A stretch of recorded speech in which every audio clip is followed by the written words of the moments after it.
Before the resurgence of the slasher with Halloween 2018, we got a show that was simply called Slasher. It was a show that first aired in 2016, with the first season being called The Executioner. The show came in a time where we didn't really get many slasher movies. Sure, there was the odd release here and there, but there wasn't really a mainstream resurgence of movies that were slashers. Halloween 2018 did change that when it became the most profitable slasher movie of all time, with 255 million in the box office worldwide. But this show really showed what you can do with a slasher concept, because every season had a new story, new characters, but the slasher concept was intact. I remember hearing about the show through different Facebook groups, Facebook horror groups, and so on, but didn't get a chance to see it until the pandemic. It was somewhere in 2020 that I saw that the first 3 seasons were on Netflix, and then I binge watched the first 3 seasons all together.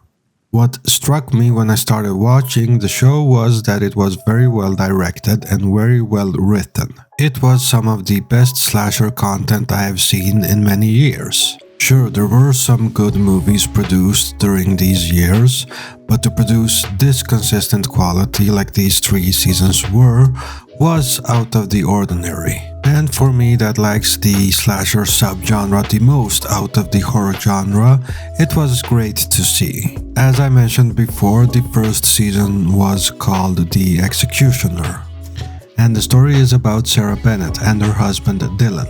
They move back to the town of her birth, Piggus Waterbury in Canada, into her childhood home, where both of her parents were murdered on Halloween in 1988. Her mother was pregnant with Sarah at the time of the killing, before the police arrest the killer who was holding the newborn baby. Sarah's return is greeted with a start of new murders, copycat murders, all appearing to be at the hands of the executioner. And I have to say that the first season of this show, despite being quite simple, was quite interesting to watch it unfold. There's nothing groundbreaking about the story, but it doesn't have to be either. All the important ingredients of a good slasher story are still there.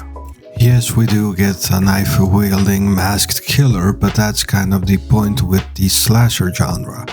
You're not going to get something totally different to what has been done before. And that's not really what fans of the subgenre really want either. It's not like fans want a romantic slasher comedy or something. You can't really go too far off from the ground concept of a slasher. What you can do is to tell that concept in different various ways. But the concept of a masked killer or an unmasked killer will always stay in the slasher. That is why most slasher fans watch these movies or shows. And the first season of this show really delivers on that. You get a well-told story, nice kills, and a pretty looking show too. Not all of the story elements go together, not all dots are connected, but the story works overall. My main complaint is the acting. I think that's the weakest part of the first season, especially from Katie McGrath that plays the main character Sarah Bennett. She just doesn't have the range for what is asked of her in the script. And it is noticeable, but it's not really terrible. It overall doesn't take away from the show. Like I said earlier, there are some story points that don't work. There is one character that only has the function of being a red herring. And it's very obvious that it's a red herring too. There's nothing wrong with having these type of characters, but you have to make it convincing too. And the writing of this character really fails at that. But overall, Slasher Season 1 is a good watch for all slasher fans. And the first season was quite successful, so we got a Season 2. We're marked for death, so what you need to do is stop worrying about the past and start worrying about surviving the present. Because that's what this is about right now. Survival. Season 2 is called Guilty Party and came out in 2017. And it is a very much so a Friday the 13th homage. The story for season 2 goes like this. In the dead of winter, a group of former summer camp counselors return to the resort where they participated in the murder of Talvinder Gill, then hid her body. The body has vanished from its secret hiding spot. They are then trapped in the resort and one by one killed by a killer in a parka. So this is very obviously showing some respect to the Friday the 13th franchise. But the story and characters are very different.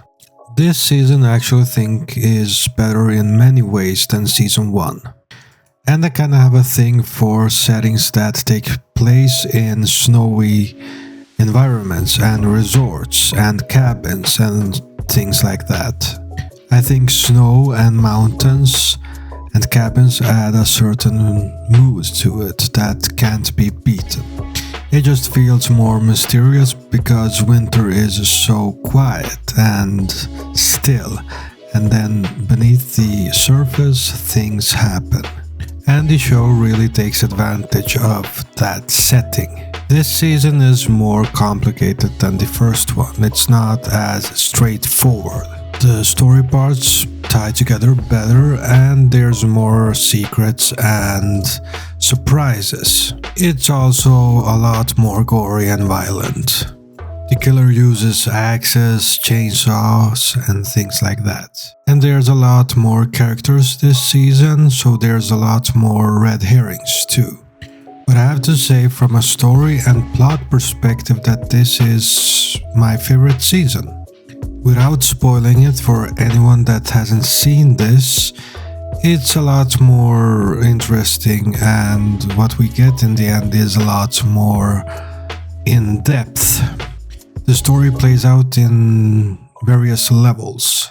And if you have not seen a concept like this before, you don't guess who the killer is and what is actually going on until the end. But it does give you a satisfying ending and reveal by the end.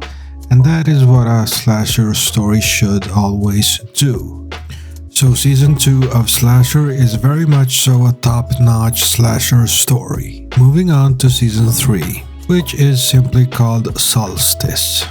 And the story goes something like this. Kit Jennings, a sex and drug addict, is murdered by someone using a druid costume in front of an apartment complex during summer solstice. And the neighbors don't help him. Exactly 1 year later, a person using the same costume emerges and starts murdering every person who carries any kind of complicity in Jennings' murder. So season 3 really just starts off with a very violent kill and immediately sets the mood for the season. There has been another murder to a guy who lives down the hall from me. People can look in here. All our apartments. I know you're watching! You all watched that boy get killed and none of you did a thing! But that's about it. It has a good opening scene and I think this season is very messy and the weakest season of the 3 seasons that I have seen. I think for season 3 they really dumbed it down. It was a real step back from season 2. The opening is cool, like I said, but you don't really get any context to why that guy was killed. In both season 1 and 2 you get a context to why the first kill happens. This one just feels very random. It's like the writers thought they were too complicated in the first 2 seasons and they started to think that it was a good idea to make everything a bit more easygoing, easy storytelling, easy to understand. Even though you really don't understand why the first guy gets killed. And of course you get an answer by the end of the season, but it's a lot more convoluted than the previous 2 seasons. And season 2 was complicated, but by complicated I don't mean convoluted, it's 2 different things. This was just convoluted. It was entertaining enough though, the kills were fun, the design of the costume was cool, But there were too many annoying characters in this, and too many characters that you follow for a very long time without ending their arcs in a good enough way. And that's the last season I watched before I stopped watching, and then there were season 4 and 5, which switched from Netflix to other streaming platforms that are just American platforms. Both season 4 and 5 stream on Shudder instead of Netflix, and those I haven't watched yet. I hope to see them sometime soon. But overall, of the 3 seasons that I have seen, I think it's a very underrated show. It's a good slasher show, especially when it started, because we didn't get many slasher movies when it aired. And I still recommend the first 3 seasons, even though season 3 is kind of weak. If you liked this video, please like, share and subscribe. This has been Boogeyman Cinema. Thank you for watching. If you have seen the Slasher TV show, what did you think of it? And have you seen season 4 and 5? If so, what did you think? Please let me know in the comments.